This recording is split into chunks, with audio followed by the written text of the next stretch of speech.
ክፍልሽ ግቢ። ታሰርም ችግር የለው። ኧረ እባክህ እጁን አሟል። እሺ ታላ በልፈታው። እሺ በቃ እፈታልሻለሁ። ያው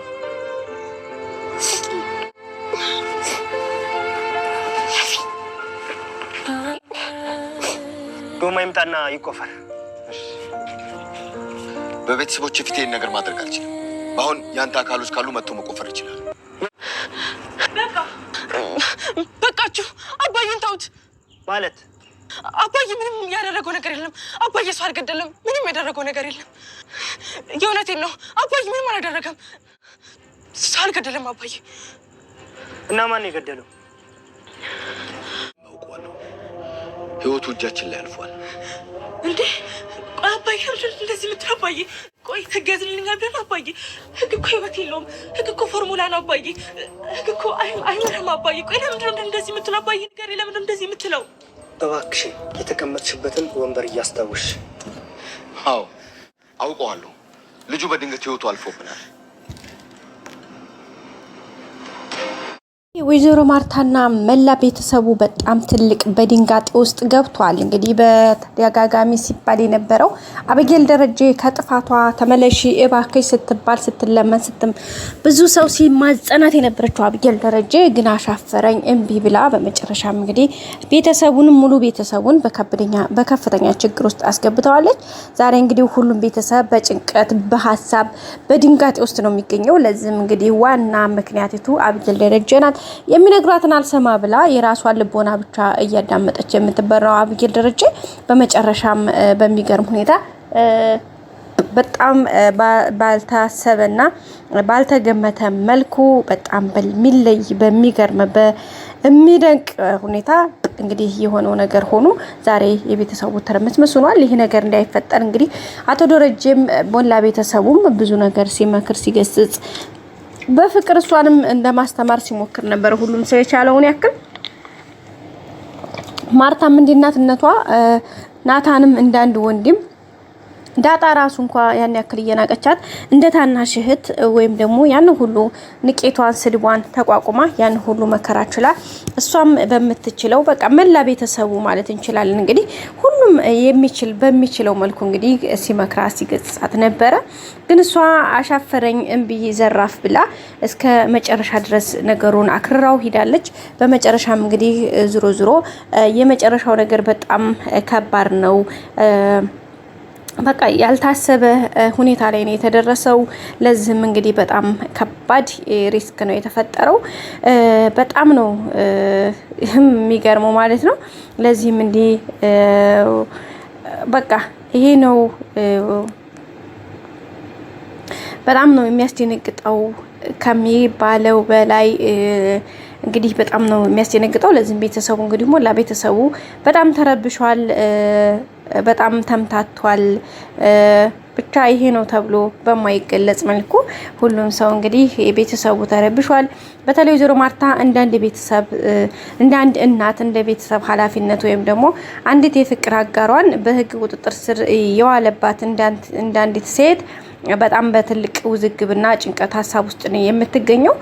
ግን ይሄውን በዚሁ ያለ እንግዲህ አበጌል ደረጀ እስካሁን ድረስ እንግዲህ ለሰራችሁ በደሏ ለሰራችሁ ኃጢያቷ ለሰራችሁ መከራ እንኳን ይሄ ነው የማይባል ነገር ነው እንግዲህ መስዋዕትነት እየተከፈለ የሚገኘው። እሷ ግን እስካሁን ድረስ የሚገርመው ከልቦና ወደ ኋላ አልተመለሰችም። ለሰራችሁም ስተት ይሄ ነው የሚል ነገር አልተቀበለችም ማለት ነው። ለሰራችሁም ስተት እንኳን አዎ ይሄ እኔ ስተቴ ነው በቃ ወይ ደግሞ ይቅርታም ይሁን ምንም አይነት ነገር አላቀረበችም። ለዚህም እንግዲህ ሁሉም ሰው በጣም ተደብሯል፣ በጣም ከፍቶታል ሁሉም ሰው ማለት ነው። ቤተሰቦቻችን እንግዲህ አቶ ደረጀ እንግዲህ አንቺን ትንካልሽ ምንም ነገር ላደርግ አልችልም እንግዲህ አንቺ ነሽ ሁሉ ነገር የምታቂው በማለት ነበረ ሁሉንም ነገር ሲነግራት የነበረው። እሷ እንግዲህ የሰራችውን ወንጀል እንኳን በሚገርም ሁኔታ እንግዲህ እንትን ለማለት ለመደበቅ ወይም ደግሞ ወንጀሉን ለመሸሸግ ብዙ ጥረት እያደረገች ነው የምትገኘው። ግን እሷ ይሄንን ነገር ብታደርገውም በህግ ፊት በፍጹም ብላ ነገርዮሹን ወደፊት ወደ ኋላ ብትልም አቶ ደረጀ ግን በጭራሽ በማለት ነገሩን እንደ አይሆንም በማለት እንግዲህ እንትን ብለዋል ማለት ነው።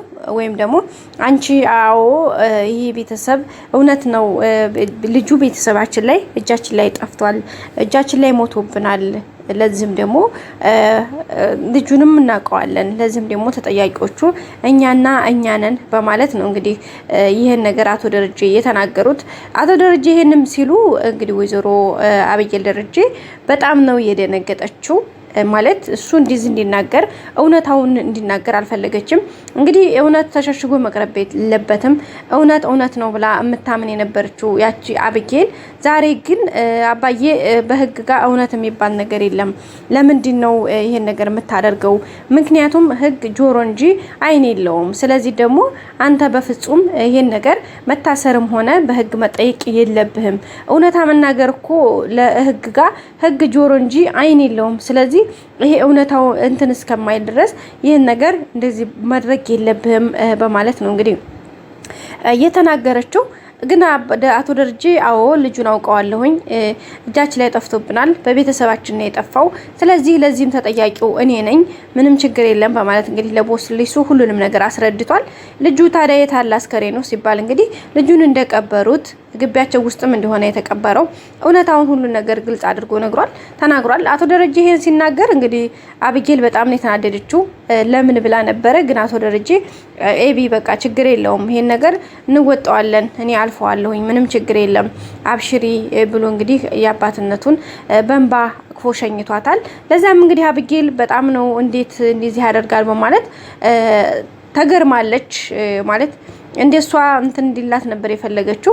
በባለፈውም እንግዲህ እባክህ አባዬ አድነኝ እባክህ እያለች እንግዲህ ስትማጸነው ነበር እንዳያችሁት። አሁንም ደግሞ እንግዲህ አሁን ግን በመጨረሻ ወሰኔ ትመስላለች። እንግዲህ መቃብሩ ሊቆፈር የልጁን ማስከሬን ሊወጣ የህግ አካልና ቤተሰቡ ተሰባስቧል። እንግዲህ አቶ ደረጀም በህግ ቁጥጥር ስር ሆኖ መጥቷል ማለት ነው። እሱ ሲመጣ እንግዲህ በጣም በድንጋጤ ነው ሁሉም ሰው ያየው ማለት ነው።